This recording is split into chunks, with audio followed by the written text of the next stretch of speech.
मेरे बाल मंडली कैसे आप सभी ठीक है। तो आज मैं फिर एक न्यू वीडियो के साथ आया हूँ आपके सामने। आपका मोस्ट वेलकम है क्रिएटिव स्टडी बैच में। तो बिना देर किए हुए वीडियो स्टार्ट करते हैं। आज का लेसन है आपका आना जानना मालूम होना। आना जाना मालूम होना, आना का कम नहीं होगा। यहाँ कम होने वाला नहीं है, कम मिस आना गो मिस जाना ऐसे नहीं होगा।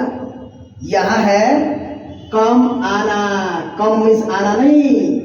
आना जानना मालूम होना, जानना का तो नो मिस होता है ना, तो नो मिस जाना भी होता है, आना भी होता है। जिससे मुझे अंग्रेजी आती है, मैं अंग्रेजी जानता हूँ, मुझे अंग्रेजी मालूम है, तब सब तो एक ही बात है। मुझे अंग्रेजी आती है, मैं अंग्रेजी जानता हूँ, मुझे अंग्रेजी मालूम है, उसे गाड़ी चलाने आता है, उसे गाड़ी चलाना मालूम है, उसे गाड़ी चलाना पता है, तो ये सब चीज आना, समझ गए। जानना मालूम होना, ये सब चीज क्या है, नो से बनेगा, KNOW। तो स्ट्रक्चर देखते हैं। सब्जेक्ट प्लस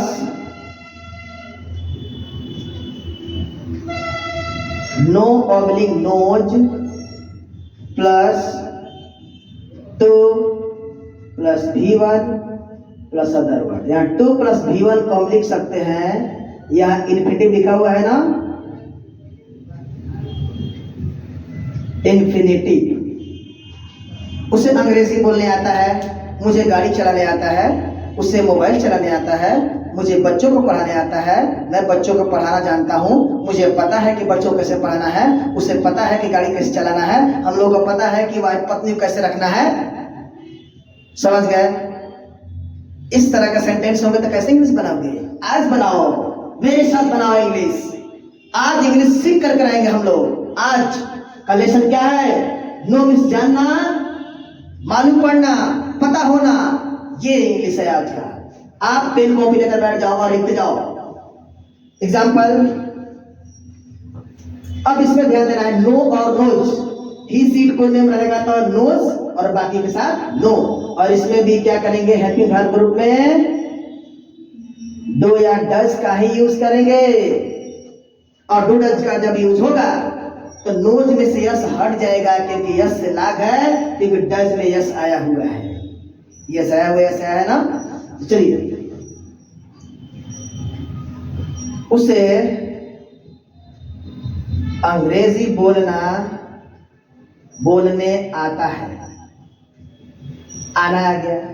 चाहे इसको ऐसे बोल सकते हो, वो अंग्रेजी बोलना जानता है, उसे अंग्रेजी बोलना मालूम है, कुछ भी बोल दो, तुम्हारी मर्जी। ये मैं थोड़ी बोल रहा हूं कि कोई जानना ही बोलो, आना ही बोलो, तुम्हारी मर्जी। इंग्लिश बोलते समय कुछ भी सोचा जा सकता है। ही नोज, ही के साथ नोज लगे, yes yes, knows to speak English. हमें गरीबों की मदद करना आता है। We know to help the poor. उसे बच्चों को पढ़ाने अच्छे तरीके से आता है। He knows to teach the students very well, अच्छे तरीके से, अच्छे से। अब हम क्या करेंगे कि इसका 6 सेंटेंसेस प्रैक्टिस कर लेते हैं। मेन है आपका 6 सेंटेंसेस। तो चलिए प्रैक्टिस कीजिए मेरे साथ। उसे अंग्रेजी बोलने आता है, he knows to speak English. उसे अंग्रेजी बोलने नहीं आता है, he doesn't know to speak English. क्या उसे अंग्रेजी बोलने आता है। Does he not speak English, क्या उसे अंग्रेजी बोलने नहीं आता है। Doesn't he not speak English, उसे अंग्रेजी बोलने क्यों आता है। Why does he not speak English, उसे अंग्रेजी बोलने क्यों नहीं आता है। Why doesn't he not speak English. मुझे गाड़ी चलाने आता है, I know to drive a car. मुझे गाड़ी चलाना नहीं आता है, I don't know to drive a car. क्या मुझे गाड़ी चलाने आता है, do I know to drive a car.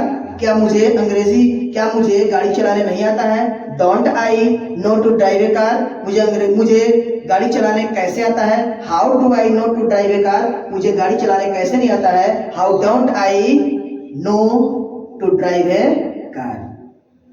एक और लास्ट, तुम्हें बच्चों को पढ़ाने आता है। You know to teach the children, तुम्हें बच्चों को पढ़ाना नहीं आता है। You don't know to teach the children, क्या तुम्हें बच्चों को पढ़ाने आता है? Do you know to teach the children, क्या तुम्हें बच्चों को पढ़ाना नहीं आता है?